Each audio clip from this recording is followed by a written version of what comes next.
బంగాళాఖాతంలో అల్పపీడనం మనకి ఏపీ తెలంగాణకు భారీ వర్షాలు. సో బంగాళాఖాతంలో అల్పపీడనం అయితే ఏర్పడింది.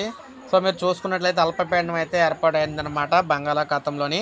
దీని ప్రభావంతో వర్షాలు అయితే దంచి కొట్టబోతున్నాయి. మనకి ఏపీలో చూసుకుంటే ఉత్తర కోస్తాలో భారీ వర్షాలు అయితే రాబోతున్నాయి. అవును, ఉత్తర కోస్తాలో భారీ వర్షాలు అయితే రాబోతున్నాయి అన్నమాట. ఈ భారీ వర్షాల కారణంగా భారీగా వర్షాలు అయితే రాబోతున్నాయి. ముఖ్యంగా శ్రీకాకుళం నుంచి పట్టుకొని ఇటు పశ్చిమ గోదావరి వరకు కూడా భారీ వర్షాలు అయితే వస్తాయి.